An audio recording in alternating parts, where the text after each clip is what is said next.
Hey, it's Dave, and I got Lillie with me. Say hello, Lillie.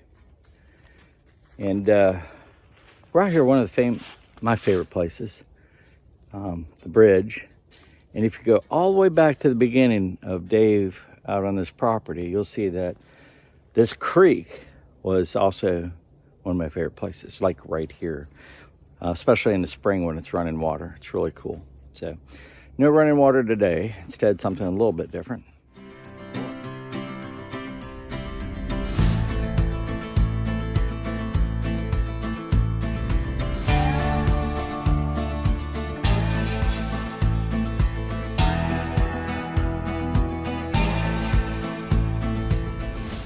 So what we got is a nice setup, and I got a bucket full of entrails and some hooves and stuff.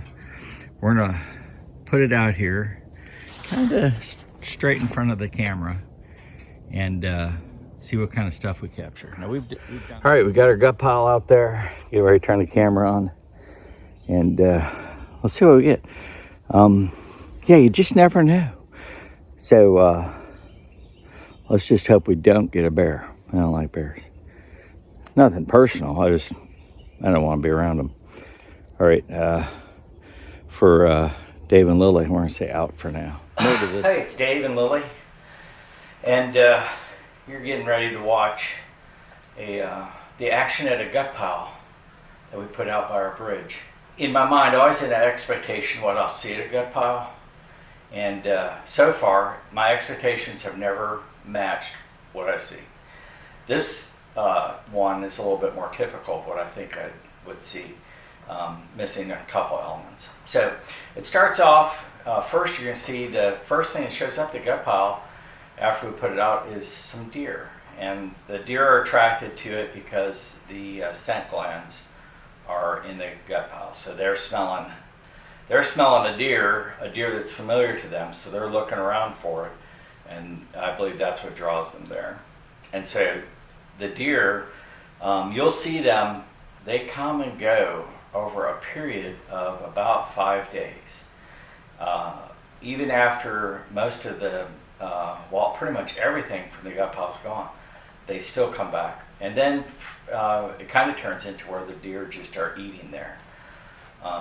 So that's an interesting transformation. Next up, you see the main eater of the gut pile is turkey vultures. I think that's the kind they are.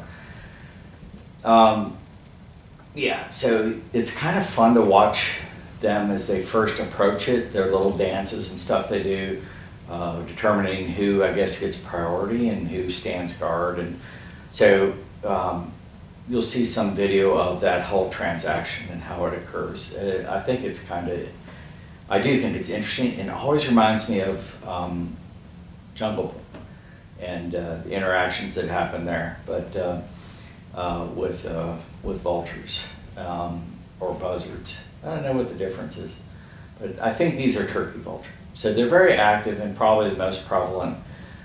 In fact, at one time, the number of them kind of seems like a swarm, and you would, think of like a swarm of piranha on something. It's a swarm of vultures on it, and there's quite a few.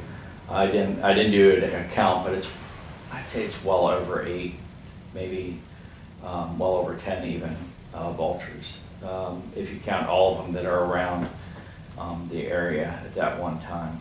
The interesting interaction that happens with the vultures, and then this is what you're going to see next, is the vultures and the hawks. There's a red-tailed hawk that decides it wants some of the gut pile, and the vultures do not like the red-tailed hawk. So when it first lands, there's only a few vultures, and they clear space and give them space. But the vultures get the idea, if we bring back more, maybe the hawk won't intimidate us as much. So you see that kind of transpire. But in the end, the hawk kind of rules the day, and you can see when the hawk moves, the vultures all jumping up and get out of the way. Whenever the hawk is circling above and getting ready to land, when it's circling, the vultures disappear. And you can tell because when it lands, I think there's one or none that are there when it comes back like the second time. The vultures really only work the gut pile one day, and same with the hawk that first day. They do a really good job of cleaning it up.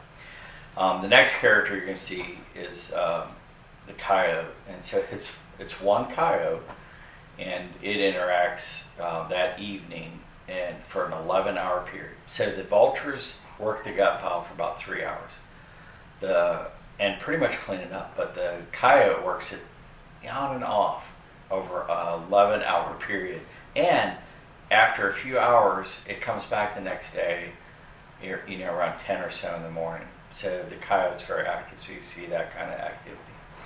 The last clip is I'm going to show you. It's interesting. It's a bobcat, but the bobcat walks past it. It's a bigger bobcat. Walks past the bridge at night, the night before I put it out, and then a smaller bobcat during the day walks the bridge. But neither bobcat are involved in the gut pile. I thought it was kind of weird that the video that the camera captures at the beginning is right near, I think it's the first or second video, is a bobcat crossing the bridge at night. And one of the last videos the camera captures, the battery dogs, is a bobcat crossing the bridge during the day. So it's like it's the beginning and end. So that's kind of what those two show. And so, yeah, there you go. That's what it was. There was one raccoon that cruised by, but didn't really do anything.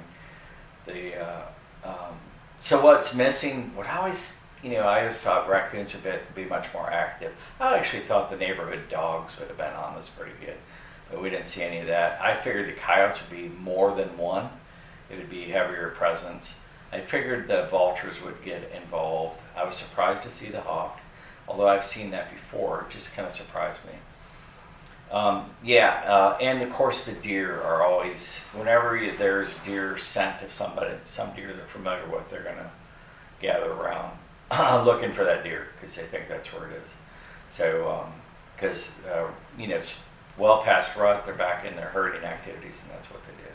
So there you go. That's the video on the gut pile. I hope you enjoyed it. Lillie and I always get a kick out of looking at the film of what happens at a gut pile. So I always think it's very interesting. It kind of stands out as unique.